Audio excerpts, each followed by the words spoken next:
Muito bom dia, boa tarde, boa noite. Sejam muito bem-vindos ao podcast Patrimônio Preservado, um podcast onde meu nome é Alex Ferreira Leite, sou advogado, trabalho com planejamento patrimonial e planejamento sucessório, e nesse podcast eu sempre trago um convidado para a gente conversar sobre planejamento patrimonial, holding familiar, planejamento sucessório e outras formas de planejamento para a proteção do seu patrimônio. Hoje eu vou fazer um episódio diferente. Eu estou trazendo um advogado muito experiente, um advogado muito competente, o Dr. Felipe, e a gente não vai... Ele é de São Paulo, mas a gente não vai conversar sobre holding em São Paulo. A gente vai conversar sobre holding. Porque tem muita... Eu reparei que tem muita coisa sobre holding que a gente acabou não conversando ainda com vocês que estão me escutando. Assuntos mais básicos, assuntos mais simples, que valem para qualquer estado brasileiro. Rio, São Paulo, Minas, Brasília, Goiás, Mato Grosso. Então, eu vou trazer aqui o Dr. Felipe, que vai conversar com a gente sobre holding familiar. Seja muito bem-vindo, Dr. Felipe. Foi um prazer enorme que você tenha dado aí um pouco do seu tempo aí para os meus ouvintes, para o pessoal, para a gente conversar. Eu estava falando com eles na introdução que normalmente eu sempre trago alguém de determinado estado para falar de holding naquele estado. Só que eu percebi que eu nunca conversei sobre os conceitos mais básicos, sobre aquela coisa que quem não sabe nada de holding quer ter uma ideia, quer ter uma noção, e ninguém melhor do que você, que é um advogado extremamente experiente, extremamente competente, que está advogando no estado de São Paulo, também, inclusive, pessoal, como eu sempre faço, os contatos do Dr. Felipe vão ficar aqui na descrição, seja do vídeo do YouTube, seja no áudio do Spotify. Então, se você é de São Paulo, região, e precisa de um planejamento patrimonial, precisa tirar suas dúvidas mais individuais sobre seu patrimônio, sua família, não deixa de entrar em contato com o Dr. Felipe, porque você não vai ter como ser melhor atendido. Né? Você vai estar na mão de um profissional altamente gabaritado. Boa noite aí, Felipe. Se apresenta aí para o pessoal para a gente começar a bater papo. Boa noite, Alex. Satisfação de estar aqui com você. Gratidão pelo convite. E meu nome é Felipe Schroeder, eu sou advogado em São Paulo, né? Advogo mais em São Paulo, na verdade, o escritório aqui em São Paulo tem uma atuação aí em alguns estados do Brasil, sendo o principal São Paulo, claro, e o Paraná. Mas a gente tem já casos aí do Rio Grande do Sul, tem casos de Santa Catarina, tem casos do Rio de Janeiro.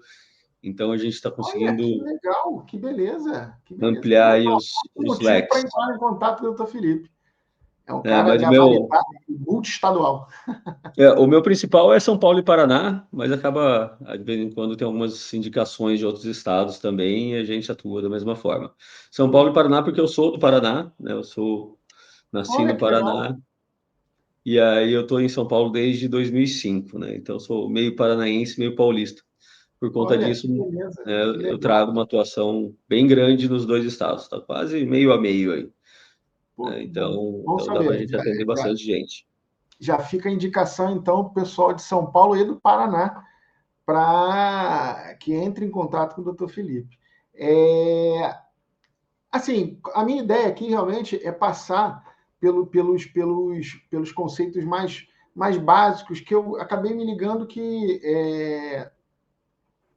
a gente não acaba abordando isso de uma forma mais genérica, mais neutra, vamos botar assim. Sempre acaba trazendo com os convidados que vêm para mim os problemas de determinado estado. Mas, assim, por exemplo, necessidade da holding familiar. Outro dia eu estava fazendo uma live aqui no meu canal do YouTube e eu falei assim, para quem é a holding e que tipo de patrimônio você pode preservar com ela? Aí eu falo para todo mundo que falo assim, olha, a holding é para quem se importa com patrimônio, porque não é uma questão do tamanho, não é aquela mística que fala que o planejamento patrimonial é para quem é milionário, para quem tem muito patrimônio. Não.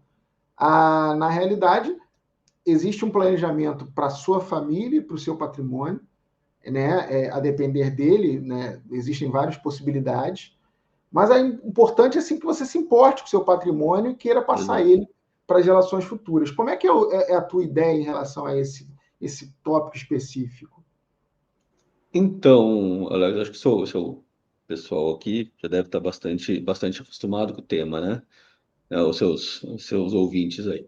Mas essa é uma das primeiras perguntas que o cliente faz, né? Que todo mundo tem, muitas pessoas têm a imagem errada que a holding é para milionário, né? Por quê? Porque elas ouvem falando da holding do milionário X, porque essas pessoas já tinham acesso a esse planejamento, né? Já tinham acesso a esse conhecimento. Hoje está muito mais fácil e acessível esse planejamento, o custo desse planejamento mesmo. Então, assim, primeiro, é importante saber, né? Claro, um dos objetivos principais da holding familiar é evitar o inventário, né? Reduzir os custos da transmissão dos bens para os herdeiros. E aí, dentro disso, tem outras facetas da holding, né? Poder distribuir o patrimônio da forma que quer, além da economia, também resolver conflitos de família, fazer uma organização dos bens, ter economia tributária em aluguéis, né? Mas vamos lá, né? No valor da holding, o valor de patrimônio para uma holding, a gente teve casos já de holding com patrimônio de R$ 300 mil, que você vê que é uma residência, uma casa simples, né? Bastante simples, dependendo do estado, da região que você está. É uma casa um pouco melhor, ou em São Paulo é algo bem simples, assim, né? Regula aqui com o Rio de Janeiro. Um apartamento, uma casa de 300 mil aqui não é uma casa muito grande, né? Porque o Não dá para estado de valorização imobiliária é muito grande. atualmente não dá para achar que 300 mil não é um grande patrimônio, né? É um patrimônio, claro, vantajoso, né? Já é um patrimônio, mas não dá para falar que essa pessoa é rica, né? E a gente tem casos de holding com patrimônio de R$ 300 mil. Qual é a vantagem disso, né? Principalmente proteger o patrimônio. A vantagem financeira teve em relação ao inventário? Sempre tem vantagem, né? Em patrimônios maiores, a gente consegue uma porcentagem maior de diferença, mas mesmo nesse tipo de patrimônio, vai conseguir um desconto nesses valores, além de você poder proteger o patrimônio para as próximas gerações, né? Garantindo que ele não seja dilapidado aí até num divórcio do filho ou qualquer coisa assim, né? Um, uma ação judicial que venha a ter de qualquer tipo de origem e venha atingir esse patrimônio que você está separando para ser da família, para ser dos herdeiros, né? Exatamente nesse cofre que a gente fala que a gente coloca esse patrimônio, e esse cofre vai ser transmitido de geração em geração. Então, além disso, desse patrimônio de R$ 300 mil, você vai evitar que as próximas gerações também passem, né, pelo inventário e tenha essa dilapidação de patrimônio. Agora, tá, Felipe, você está falando 300 mil, seria um patamar mínimo, um referencial, né? Se a gente fez com 300 mil, a gente consegue fazer com qualquer outro patrimônio também. É porque você. Agora, Pode falar, pode falar. o teto disso não tem teto, né? Teto A não tem. gente, a gente tem holding de dezenas de milhares de reais, mas a gente conhece holding de bilionários. Eu não tenho nenhuma dessa, né, no meu histórico. De bilhão eu não tenho. Mas tem umas holdings grandes, tal, bilhão a gente não chegou ainda. Um dia a gente acerta uma dessa. É engraçado que você trouxe um comentário que eu também me bato muito. Porque muitas das pessoas que nos procuram aqui no Rio de Janeiro, no escritório, elas estão muito preocupadas com o benefício financeiro, com aquela coisa do sistema ser mais barato do que o inventário. E de fato é. Você difícil, eu não vejo uma forma de você criar um sistema de planejamento patrimonial com holding familiar que não seja mais barato, bem mais barato do que o inventário daquele mesmo patrimônio. Mas a questão também não é só essa. Às vezes você tem benefícios, como o que você trouxe, de proteção do patrimônio e organização desse patrimônio, que suplantem muito o benefício financeiro puro. Principalmente, por exemplo, quando a gente está falando de patrimônios, como a gente já teve casos aqui no escritório, de patrimônios em que, por exemplo, a titularidade não estava definida. Era bens de, por exemplo, imóveis de posse, que você precisava fazer uma regularização, e se você deixa isso no nome da pessoa física, isso vai virando de geração para geração, e no final das contas ninguém regulariza nada. Quando você faz o sistema de holding familiar, por exemplo, com um dos imóveis nessa situação, é muito mais simples de você concatenar essa solução. Não sei se você já passou por isso aí nos seus sistemas. Sim, na verdade, eu estou como agora, que eu tô cuidando disso, né? A pessoa, ela fez um campeão judicial, tudo, mas não deu seguimento. E aí, quando você pega para fazer a holding, incluir isso bem na holding, claro que a gente vai também cuidar dessa parte, né? Ou orientar o cliente do que ele precisa fazer para regularizar isso, inclusive para a gente deixar a holding redonda, né? Pode até entrar, né? Isso é um ponto interessante, que não necessariamente o bem precisa, o bem imóvel, geralmente, que a gente está falando nesse caso, Sim. precisa estar regularizado. A gente consegue trazer ele para a holding e regularizar depois, porque aí a gente ganha tempo, né? Como a gente não sabe o dia de amanhã, então é mais interessante trazer para dentro da holding e aí depois já regulariza dentro dessa holding mesmo, né? E aí, como você já está trazendo o cliente para mexer com o patrimônio dele, que é aquele negócio que vai sempre deixando para depois, está tudo certo, né? E aí, quando a gente faz o planejamento, já dá o pontapé para regularizar isso aí também. Então, é uma outra vantagem, né? Uma vantagem acessória que a holding acaba trazendo, acaba obrigando o cliente para trazer, é regularizar todo o patrimônio, né? Às vezes tem algum detalhezinho de imposto de renda também, precisa fazer uma retificação, uma coisa simples, né? Só para a gente arredondar tudo. E aí a vida do cliente fica muito mais organizada, com menos riscos, né? Menos dor de cabeça, né? E a família dele consegue continuar essa regularização, se ela, por exemplo, ainda não foi feita, não do início todo de novo, ele continua de onde parou, o que é uma grande vantagem, que muitos dos nossos clientes observam isso. Deixa eu trazer um outro ponto, que é um ponto que não é uma coisa muito explicada, e tem muito cliente que está nessa situação, porque são clientes ou solteiros, ou divorciados, ou viúvos, que é a holding unipessoal. Explica para o pessoal aqui um pouquinho o que seria essa holding unipessoal. Isso é uma grande vantagem, né? Que a gente que teve com a lei da liberdade econômica de 2019, né?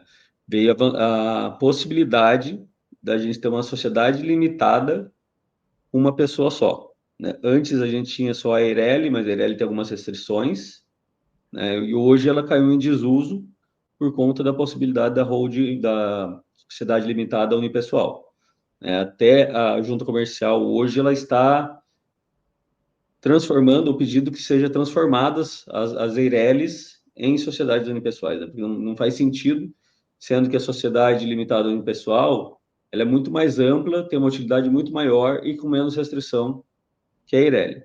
Então, essa lei, o que ela falou? A gente, antes da lei da liberdade econômica, a gente tinha no Código Civil, né, que para se ter uma sociedade é de duas ou mais pessoas, né? Com essa autorização legal, agora a gente tem uma sociedade limitada de uma pessoa só, né? Então, assim, soa até estranho a gente chamar de sociedade, né? Porque é uma sociedade de uma pessoa só, né? Mas é a denominação legal e a gente adota porque, até para trazer a similaridade, né? Porque se troca o nome, né? Se a gente fosse colocasse lá empresa, unipessoal, alguma coisa assim, vai ter conflito, né? Para entender que é a mesma coisa que a sociedade limitada. Vão começar a questionar, mas essa pode, isso não pode, isso, né? Então, não, é a mesma coisa, só que é a própria sociedade limitada, né? Não muda nada. A única coisa que mudou é a autorização para se ter um sócio só. Isso aí dá uma flexibilidade muito grande, né? Porque no mundo empresarial, onde eu advoguei bastante tempo, você vê aquele empresário que está fazendo um negócio sozinho, mas precisa chamar alguém para ser sócio dele, ou alguma empresa, ou algum amigo, né, já teve casos no escritório de colocar até a mãe do sócio com uma cota para poder só cumprir esse requisito legal. Então, ele não, passava a ser um absurdo, né? coloca uma pessoa com uma cota da empresa que ele não sabe nem mal sabe da existência da empresa só para figurar no quadro social, né? Mas Então, tinha que isso dar um é jeito. até importante, então, para o pessoal que está nos ouvindo entender que quando a gente fala de um sistema de planejamento através de uma holding familiar, se for o caso da pessoa fazer esse tipo de sistema, ela não precisa mais se preocupar se ela for solteira, viúva, divorciado, separado, de ter que arrumar alguém para fazer a sociedade com ela. Não precisa. A gente pode fazer através dessa holding unipessoal, essa holding familiar unipessoal, essa a construir todo o sistema só com ela mesma, o que já é uma grande vantagem. E falando nessa questão de preparação do sistema, aqui, o que acontece? Eu normalmente, sempre que eu faço a sessão de viabilidade, eu ainda não me incomodo de fazer só com o cliente que se interessa de contratar, seja o pai, a mãe, o avô ou a avó. Mas quando a gente passa para a segunda fase, que é o croquis estrutural, eu normalmente trago a família toda, porque aí eles já estão envolvidos nesse sistema, eles precisam até entender algumas coisas que é mais fácil explicar uma vez só para todos eles juntos do que explicar depois com o carro andando. Aí, como é que você faz essa preparação aí do... Que é importante que as pessoas saibam que o projeto de planejamento patrimonial não é uma coisa que ele vai fazer em 2, 3 dias. É uma coisa que normalmente demora meses. E a família tem que estar toda envolvida, porque exige não só questões de assinatura, mas para que cada um entenda o seu papel naquele sistema. Né? Os herdeiros que recebem as cotas pelo sistema de gatilho, o patriarca e a matriarca que fica com a administração dos bens e também o usufruto, a Golden Share. Então tem todo um ecossistema ali que cada um tem seu papel e eles precisam saber disso. Então, a partir de um determinado momento que eu crio o sistema, eu já trago todo mundo para ir explicando para que eles entendam. Como é que você faz aí? Como é que você costuma orquestrar a família que está te procurando? Olha, Alex, na sessão de viabilidade, nossa orientação, nosso pedido é que venha o patriarca e a matriarca, né? Se existirem dois, né? Se existir só um, é que é o caso da nossa holding unipessoal, e aí faz com uma pessoa só. Mas a gente sempre pede que estejam todas as pessoas que são responsáveis por decisões, né? Decisões de grande magnitude na família, né? Então, geralmente o pai e a mãe, ou se for um deles só, né? Aí essa pessoa. Mas acontece bastante por ser um primeiro contato, etc., de só vir um deles por questões de horário, por questões de agenda, né?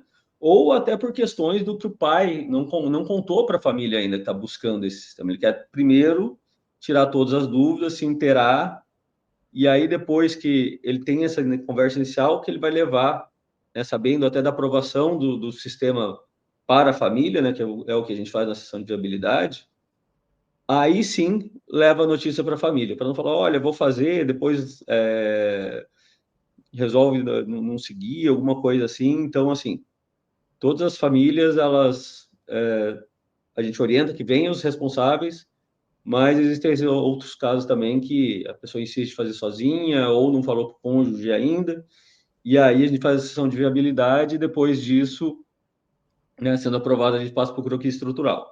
No croquis, eu acho bem interessante, né, da família toda estar, porque é importante entender, como você disse, o lugar, né, a posição nesse planejamento e as vantagens que todos vão ter, né, desde o pai e a mãe de estar garantindo o futuro dos filhos e por isso ter uma noite de sono muito mais tranquila, e os filhos de saber que não vão precisar passar por um pesadelo que chama inventário que o Estado criou para quem não se planeja, né? Exatamente. Então, e principalmente assim, não ter que passar por inventário, só isso, só evitar essa dor de passar por inventário. Eu não estou falando de questão financeira, não. Estou falando que a pessoa está em luto profundo, talvez os períodos mais tristes da vida da pessoa, e aí em menos de 60 dias, ou seja, em 30 dias, você tem que começar a mexer com documentação para levar para o cartório ou para levar para o advogado para dar abertura no inventário em até 60 dias só para não ser multado. Então, essa dor de começar a mexer em documentação daquele que não está mais aqui recentemente, sinceramente, eu vejo uma maldade do Estado muito grande de fazer isso com a pessoa, né? E aí, com a holding familiar, ela não vai passar, a família não vai precisar passar pelo inventário, vai ter tido já uma economia financeira absurda, nem que seja até pela própria valorização do imóvel que teve lá na frente, a gente pegou o preço aqui atrás, né? A gente vai usar o preço que a gente fez no planejamento. Depois que está feito, não tem mais variação.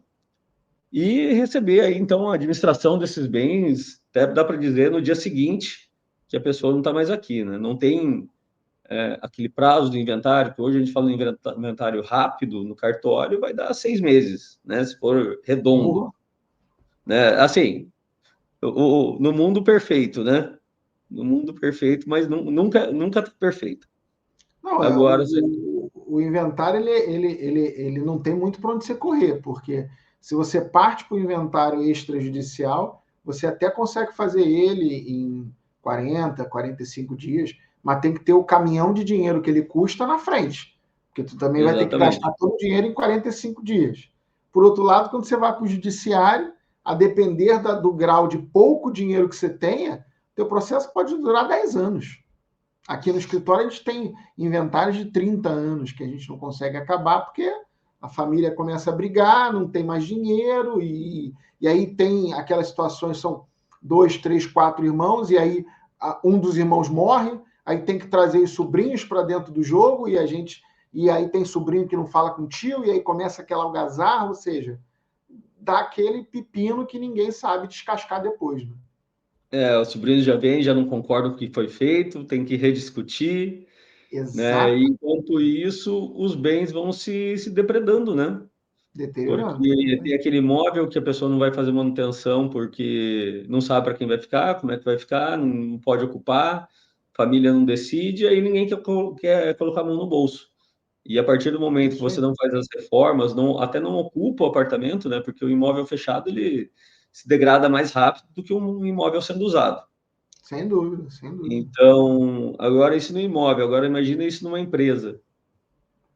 Uma empresa sem administração por um mês quebrou, né? Não, assim, o inventário no tocante, eu até falo isso muito nas palestras, seminários que eu preparo, que é o seguinte, o seminário ele não foi feito para o herdeiro.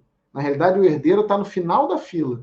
Primeiro vem o judiciário, depois vem o Estado através de impostos, depois vem os cartórios de nota através das taxas, depois vem o advogado, porque ele vai querer receber o dele, e só depois é que vem o que sobra passa para o Exatamente. herdeiro.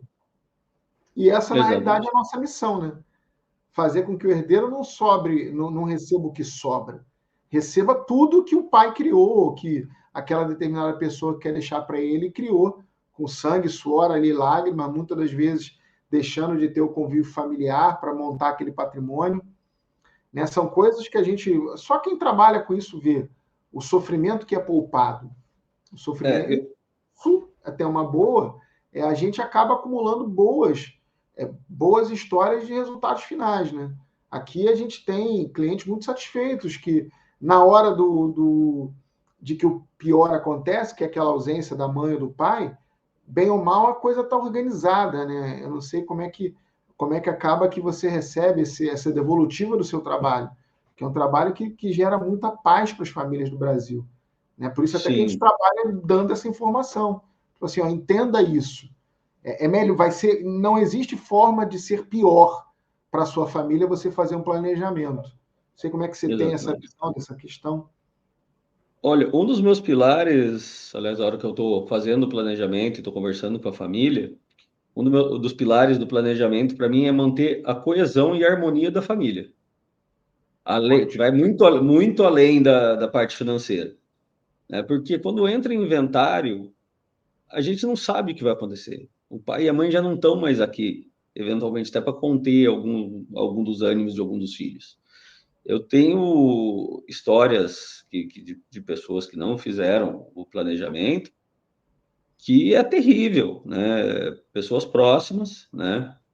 Que acabaram fazendo o planejamento e um patrimônio de centenas de milhares de reais, dezenas de milhares, né? Não centenas de milhares, mas dezenas de milhares, então patrimônio de 50, 60 milhões, que eu estou falando só para ilustrar. Uhum. E hoje a viúva ela sobrevive com a aposentadoria de 4 mil reais, porque dois filhos resolveram discutir a destinação do patrimônio. Um quer vender e o outro quer fazer um loteamento numa área de terras. Né? E aí, a partir disso, o inventário que começou em 2014 não finalizou até hoje, e a viúva passa necessidades hoje com 80 anos e um patrimônio gigantesco que construiu junto com o marido que não está mais aqui. Né? Cara, Então, assim, a gente não. Esse tipo de coisa, manter preservar essa harmonia da família, e nunca tiveram problema. Né? Nunca tiveram problema com a família. O pai e a mãe nunca imaginaram que isso ia acontecer. Né? eles nunca imaginam, a verdade é essa. É, então, assim, e aí a gente consegue, então, manter essa coesão muito legal da família, porque todo mundo fez o planejamento junto, todo mundo acordou já de como é que ia ficar as coisas. Né? Todo mundo já colocou seus interesses e já falou: olha, estou de acordo com isso. Depois de feito o planejamento e que o gatilho dispara, aí, que os herdeiros recebem a licitação, não tem mais o que te discutir. Ele já Já tô... concordou, o sistema é muito sólido nesse ponto. Né? E aí não tem muita coisa, nem dá para discutir, dá para dizer, né? Porque tudo foi feito de uma forma justa e com a anuência de todo mundo, com o acordo de todo mundo. Agora, outro ponto que você falou que uma coisa que me marcou, Alex, foi um cliente que foi muito legal, porque ele chorou na hora, que ele falou: Felipe, você me ajudou a me dar o presente mais caro para minha família que eu já dei até hoje. Pô, que legal. Por quê? Porque o inventário custaria 500 mil reais desse cliente. Não é raro o inventário custar 500 mil Não, reais. muito pelo Né? contrário. E ele falou: olha, estou dando um presente de 500 mil reais para minha família. Lógico, o planejamento custou muito menos que isso. Né? Mas o benefício que a família teve é de 500 mil reais. Então, Sem dúvida. ele Que teria que até às gastar vezes lá na eles frente. não observam isso. Né? E Às ele vezes eles não chorou observam falando isso. isso. E essa situação realmente me marcou bastante. É assim, a família, ela tá muito protegida com o sistema, principalmente nesse momento que o gatilho dispara, né? Porque, Uhum. só para trazer a lembrança dos meus ouvintes e das pessoas que estão nos escutando, o sistema de planejamento, na realidade, o patriarca ele não perde o poder sobre o patrimônio, embora ele, se ele implementar, além do planejamento patrimonial, o planejamento sucessório, ele já não vai estar na propriedade plena dos bens, porque eles foram passados através do sistema de planejamento sucessório para os herdeiros, mas ele tem o controle todo por conta de todo um arcabouço societário que é feito e um usufruto que é estabelecido. Então, ele pode vender, pode fazer o que ele quiser, né? Em nome da holding familiar criada. Agora, quando o gatilho dispara, é que você vê a solidez do sistema. Não sei como é que você tem a visão em relação a isso, de qual é a tua percepção dessa solidez, o que você acha? Muitos clientes perguntam, né? Tá, e depois, né? Como será o depois da holding pronta, inclusive, principalmente depois que o gatilho dispara? Né? Depois que o gatilho dispara, a gente vai fazer só uma apresentação de, de certidão na junta comercial, e aí, a partir disso, os herdeiros já vão assumir a administração daqueles bens da forma que foi definido no planejamento, né? Lá atrás, quando sentou com a família, quando alinhou tudo, os herdeiros vão receber, então, essa administração da forma que está lá. E aí, a questão que vem muito, tá, mas o que eu faço depois disso, né? Eu preciso, essa empresa vai ser desfeita, essa empresa continua, ou essa empresa pode ser dividida? o legal da holding familiar é a flexibilidade que ela te dá para trabalhar, né? Então, Sim, verdade. a resposta é: pode fazer o que você quiser depois que você receber. Né? Se eu quero desfazer o sistema, né? O herdeiro, depois que recebeu o patrimônio, se não tiver nenhuma cláusula impedindo isso, que a gente pode impedir que ele desfaça isso também, né? Por um certo prazo, pelo menos, ele pode trazer os imóveis para o nome dele. Não recomendo, não recomendo. A ideia é que, de uma vez esse cofre constituído, é realmente passar de geração em geração, né? Ele ir caminhando para os filhos, para os netos para os bisnetos, sempre tendo as vantagens da holding familiar, né? Evitando inventário e, como eu falo, dando origem a gerações cada vez mais prósperas, né? Exatamente. Aqui no escritório eu nunca vi nenhum herdeiro desfazer do sistema. O que já aconteceu algumas vezes aqui foi de cindir a holding, porque aí cada Exato. família nova cria sua própria holding familiar. Então aqui a gente já fez algumas vezes cindir o patrimônio para que e acabamos constituindo duas novas.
Voltamos. Pronto. Voltamos. Deu um zigdrama aqui no. Isso aqui por isso que é bom não ser ao vivo, que isso aqui depois eu corto e a gente segue daí. Entendeu? Depois eu vou fazer Sim. uma editada nisso aqui, aí eu te mando já até sem esse corte aqui. Mas então, Tá. voltando. Aqui no escritório a gente já fez cindir o patrimônio de duas holdings para que essas duas novas famílias tivessem, acrescentassem os próprios patrimônios em cima dessas duas novas holdings. Mas o herdeiro terminar o sistema, eu nunca vi, porque depois que ele vive aquelas vantagens, ele não quer saber de outra coisa. Não faz sentido, né? Não faz sentido. Eu deixo claro isso para saber que ele pode fazer o que ele quiser. Agora, a minha recomendação nunca vai ser desfazer o sistema, até porque parte do sistema já está feito. Vai ser, inclusive, muito mais barato ele continuar do que ele começar uma nova, né? Então, aquela parte do sistema já está feita. Então, a gente vai fazer mais um braço da holding. E aí, a questão do futuro, aí é ver como foi feita a divisão do patrimônio. Se der para individualizar o patrimônio, né? Aí, geralmente, e também depende principalmente da harmonia dos irmãos. Se eles conversam muito, se eles conversam pouco, né? Se são dois, três, quatro irmãos, etc., beneficiários que têm um entendimento muito bom e o patrimônio ali ele está, de certa forma, indiviso, porque o pai quis deixar 50% de cada imóvel para cada um, uma porcentagem para cada um, aí a gente vai sentar com a família, depois de que o gatilho disparou, e conversar com eles. Olha, né, aqui vocês podem continuar com a empresa, com a holding do jeito que está, né, ou vocês podem cindir na forma que está estabelecido no acordo de sócios, né, que é o instrumento que a gente utiliza para definir essas propriedades, né, esses direitos. E aí a família que vai decidir, né? E o cindir é complicado? Não, na verdade você vai gerar dois CNPJs, né? A funcionalidade, etc., tudo muito parecido e vai continuar sendo. Vai continuar sendo. E a proteção é aquela sempre. Felipe, assim, é muito gostoso ficar falando sobre planejamento, assim, mas infelizmente o tempo, né, está acabando. Sem dúvida. A gente vai ter que estar terminando, já estamos com quase 40 minutos de podcast, a gente nem se liga e vai falando e o tempo passa. De cara, eu quero já te agradecer muito pelo seu tempo. Vou lembrar novamente, se você está nos escutando, é de São Paulo do Paraná, o doutor Felipe vai deixar aqui os contatos dele, celular, e-mail e as redes sociais.